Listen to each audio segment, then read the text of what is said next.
Shalom, berjumpa kembali dengan saya dalam program Setiap Hari Bersama Tuhan. Biarlah kebersamaan kita bersama dengan Tuhan setiap hari akan terus menguatkan iman kita melalui kebenaran firman-Nya. Hari ini firman Tuhan akan saya bacakan diambil dari Lukas pasal 12 ayat 29 sampai 30. Jadi, janganlah kamu mempersoalkan apa yang akan kamu makan atau apa yang akan kamu minum, dan janganlah cemas hatimu. Semua itu dicari bangsa-bangsa di dunia yang tidak mengenal Allah. Akan tetapi Bapamu tahu bahwa kamu memang memerlukan semuanya itu. Saudara, hari ini kita akan diberkati firman Tuhan dengan judul Hidup Diliputi Kecemasan. Hari-hari ini semua orang diliputi rasa cemas, terlebih dalam masa-masa pandemi COVID-19. Dan kita tahu bahwa kurva atau grafik dari COVID-19 tidak akan semakin menurun dan kita melihat grafiknya terus bertambah. Saudara, masa pandemi ini imbasnya memang sangat luar biasa. Ada banyak orang yang akhirnya di PHK, ada banyak orang yang akhirnya sulit untuk bekerja, mencari nafkah dan lain sebagainya. Jika orang-orang kecil mungkin diliputi kecemasan karena pemenuhan kebutuhan. Namun orang yang berada atau orang kaya juga mungkin diliputi kecemasan karena begitu banyak hartanya sehingga diliputi kecemasan mau disimpan di mana hartanya. Ada banyak orang yang kelihatan dia kaya tetapi sebenarnya dia cemas karena mungkin hutang-hutang. Nah saudara, ada banyak orang yang merasa cemas, khawatir dan lain sebagainya. Firman Tuhan mengajar kepada saya dan saudara hari ini bagaimana sebagai orang percaya agar hidup kita terlepas dari kecemasan. Karena kita tahu di dalam Tuhan selalu Tuhan memperhatikan kebutuhan saya dan saudara. Tetapi bukan berarti Tuhan menjadi biro jasa atau kita datang kepada Tuhan hanya untuk pemenuhan kebutuhan kita. Saya mau tekankan pada setiap saudara yang menyaksikan tayangan setiap hari bersama dengan Tuhan, bahwa sebagai orang percaya kita datang kepada Tuhan karena Tuhan Maha Tahu dan Tuhan pasti memelihara umatnya.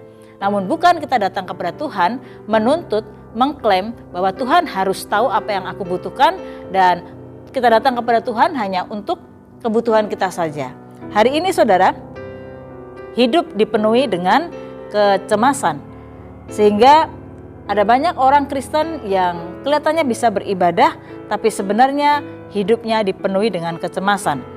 Saudara, kata cemas, saya bacakan, kata cemas berarti tidak tentram hati. Atau karena khawatir, takut, gelisah, sehingga hatinya tidak tentram. Tentunya pasti ada sesuatu yang dipikirkan. Dalam renungan setiap hari bersama dengan Tuhan, SHBT beberapa hari yang lalu, yang di seri yang sebelumnya saudara, kita mendengarkan bahwa dimensi manusia itu ada 3, tubuh, jiwa, dan roh. Apa yang dipikirkan oleh kita akan mempengaruhi roh kita, akan mempengaruhi perilaku kita, akan mempengaruhi setiap apa yang keluar dari perkataan kita. Untuk itu, kalau kita cemas, kita takut, kita khawatir, maka biasanya juga akan terlihat dari air muka kita, perilaku kita. Saudara, saya mau sampaikan pada saudara, ketika kita mencemaskan suatu hal, berarti kita sedang tidak mempercayai Tuhan. Memang hal ini tidak mudah saudara. Karena pada kenyataannya, realitanya banyak dalam kehidupan ini, banyak di dunia ini yang mungkin membuat kita akhirnya cemas dan khawatir. Saat anak kita sakit, secara manusiawi sebagai orang tua pasti kita khawatir, cemas. Tidak mungkin anak sakit, panas tinggi, demam, lalu kita mungkin tidak peduli atau kita tenang. Saya percaya sebagai orang tua secara manusiawi pasti kita akan khawatir, kita akan berpikir. Tetapi yang dimaksud kecemasan dan khawatir di sini adalah cemas dan khawatir yang berlebihan. Saudara, kadang-kadang kita berpikir bahwa cemas itu adalah hal yang biasa, tetapi firman Tuhan mengatakan bahwa cemas itu juga salah satunya adalah sesuatu yang dirancang oleh iblis. Kecemasan adalah sesuatu yang dirancang oleh iblis untuk menghasilkan stres, ketegangan, dan bahkan maut. Saudara, kalau seseorang yang tadi saya sampaikan di dalam dimensi manusia, tubuh, jiwa, dan roh, saat kita mengalami kecemasan, maka iblis memang merancang itu sehingga kita menjadi stres, kita menjadi depresi, karena stres dan depresi itu berbeda.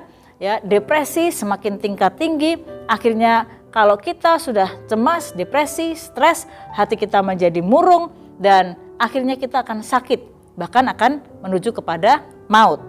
Nah, saudara, mengapa hari ini kita diajar agar kita memiliki kehidupan yang tidak dipenuhi dengan kecemasan walaupun keadaan dunia memang mencemaskan?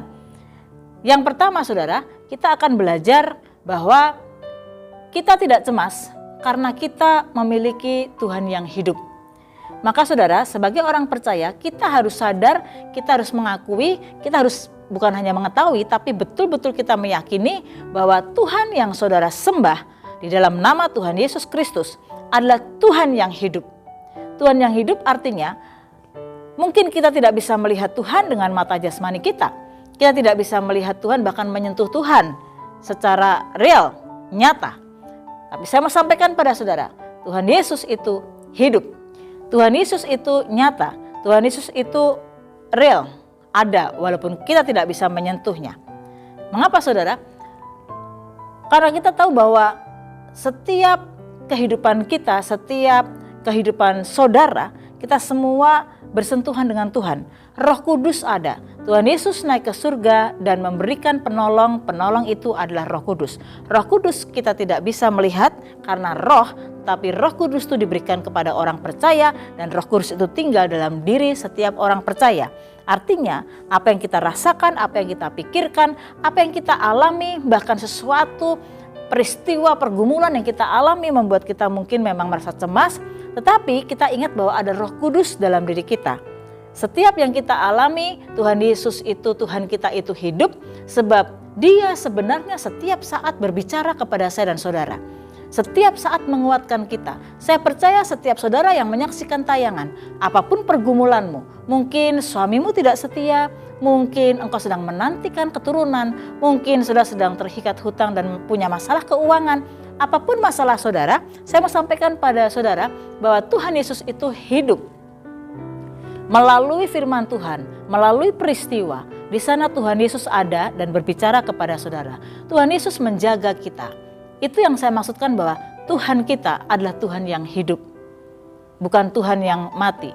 Tuhannya orang percaya, Tuhan Yesus itu disalib, mati, pada hari yang ketiga bangkit, dan Dia naik ke surga dan memberikan Roh Kudusnya kepada setiap orang percaya.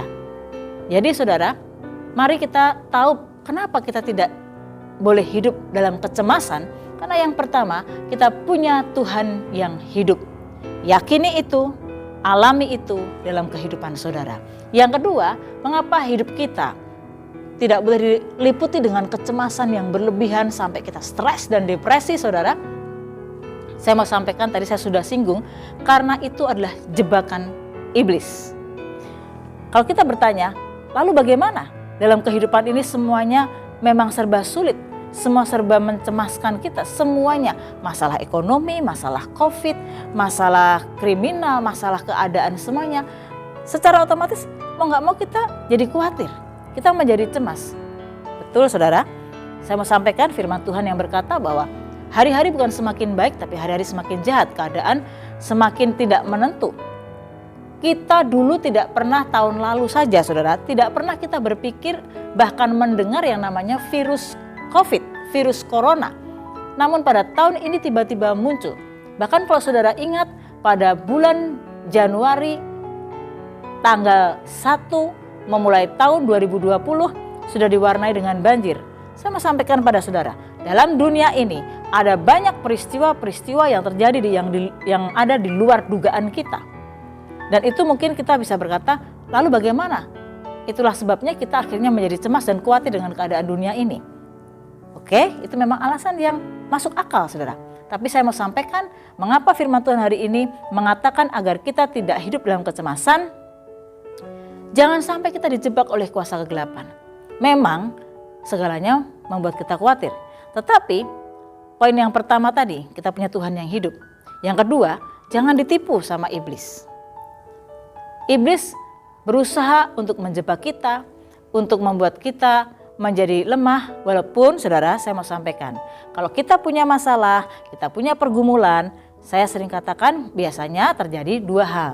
Yang pertama, memang kuasa kegelapan itu berusaha menjebak kita, karena iblis itu, pencuri itu datang hanya untuk mencuri, membunuh, dan membinasakan. Mencuri kebahagiaan saudara, mencuri kesehatan saudara, membinasakan, bahkan membunuh kerohanian saudara, kalau perlu membinasakan saudara. Tetapi yang kedua, masalah itu muncul, survei membuktikan juga lebih banyak karena kelalaian kita, kebodohan kita, kesalahan kita.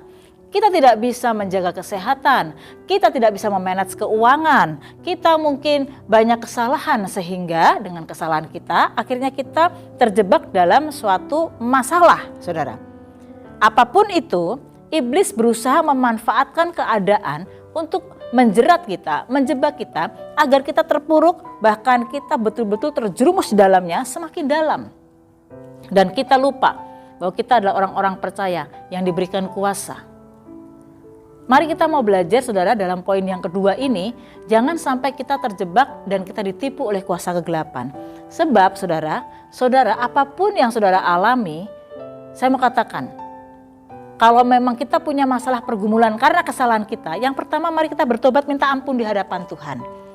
Jangan ulangi kesalahan, datang kepada Tuhan dan minta ampun di hadapan Tuhan, dan jangan terjebak oleh kuasa kegelapan, oleh iblis. Tetaplah dekat pada Tuhan, bersukacita, dan saya percaya Tuhan akan membuka pintu dan jalan keluar. Kalau engkau sedang sakit dan engkau mungkin berkata, aku mungkin tidak sembuh lagi, saya mau katakan, saudara punya Tuhan. Alami mujizat Tuhan. Saudara, itu yang kedua. Yang ketiga, mengapa kita jangan hidup dalam kecemasan? Yang ketiga, karena di dalam Tuhan selalu ada pengharapan. Kenapa kita jangan khawatir? Kenapa kita jangan cemas? Karena dalam Tuhan selalu ada pengharapan. Saya akan bacakan untuk saudara di dalam Mazmur 42 ayat yang ke-6. Mengapa engkau tertekan hai jiwaku dan gelisah di dalam diriku? Berharaplah kepada Allah, sebab aku akan bersyukur lagi kepadanya, penolongku dan Allahku. Jadi yang ketiga, mengapa kita jangan cemas, jangan khawatir berlebihan? Karena di dalam Tuhan selalu ada pengharapan. Saudara, namanya pengharapan, berharap. Berharap adalah mengharapkan sesuatu yang mungkin memang belum ada di depan mata kita. Berharap itu adalah sesuatu hal yang kita mungkin sedang nantikan yang belum terwujud. Tetapi kita percaya saat kita berharap kepada Allah, maka pengharapan kita tidak pernah sia-sia. Tetaplah berharap kepada Tuhan. Nantikanlah Tuhan. Tuhan tidak pernah mengecewakan. Jadi mengapa kita jangan cemas berlebihan sampai kita stres, dijebak kuasa kegelapan, dijebak iblis agar kita terpuruk di dalamnya? Ingat saudara, di dalam Tuhan selalu ada pengharapan. Kalau engkau saat ini menyaksikan tayangan ini, kau sedang berdoa untuk suamimu yang mungkin tidak setia, tetaplah berharap kepada Tuhan. Ingat bahwa suamimu adalah jiwa yang perlu diselamatkan, doakan. Dan lepaskan pengampunan, doakan biar Tuhan yang turun tangan untuk mengubah suami kita. Kalau engkau sedang punya masalah keuangan, mari minta ampun di hadapan Tuhan, benahi dan mintalah hikmat kepada Tuhan untuk menyelesaikan. Dan setelah itu mulai perbaharui, mulai dari awal, belajarlah memanage keuangan dengan baik. Kalau engkau sedang punya pergumulan masalah, menantikan keturunan, menantikan pasangan, tetaplah berharap kepada Tuhan. Saya mau sampaikan pada saudara, segala sesuatu yang kita alami, segala sesuatu yang mungkin belum terlihat, doa-doa kita yang sepertinya kenapa tidak ada jawaban, saya mau sampaikan pada saudara, Tuhan akan memberikan tepat pada saatnya. Tuhan akan menjawab saudara tepat pada saatnya. Tuhan tidak pernah terlambat dan Tuhan tidak pernah terlalu cepat memberikan jawaban pada saudara, karena Tuhan tahu yang terbaik bagi saudara. Jangan cemas, jangan khawatir, di dalam Tuhan selalu ada pengharapan. Mari kita tundukkan kepala kita. Bapa di surga, kami bersyukur untuk renungan hari ini yang mengajar kami untuk tidak cemas, khawatir, gelisah, berlebihan. Kami tahu Tuhan, dunia ini dalam keadaan yang tidak menentu, dalam keadaan yang semakin kacau, dalam keadaan yang semakin menakutkan. Secara manusiawi, secara psikologis kami mungkin cemas dan kami takut. Namun kami tahu kami punya Tuhan yang hidup. Kami tahu Tuhan bahwa Engkau Allah yang luar biasa. Kami tidak mau ditipu oleh kuasa kegelapan, dijebak oleh iblis, sehingga kami menjadi stres, depresi, dan akhirnya kami binasa. Kami lupa bahwa kami punya Tuhan yang luar biasa. Dan kami tahu Tuhan, kami tidak mau cemas, karena di dalam Tuhan selalu ada pengharapan. Kami percaya di dalam Tuhan tidak pernah ada yang mustahil. Kalau kami sakit, mungkin mustahil kami sembuh. Mungkin keadaan, mungkin orang lain berkata mustahil, tapi dalam Tuhan tidak pernah ada yang mustahil. Selalu ada pengharapan. Terima kasih Tuhan untuk firman-Mu hari ini yang menguatkan kami. Di dalam nama Tuhan Yesus Kristus kami berdoa. Haleluya. Amin. Amin. Tuhan memberkati saudara.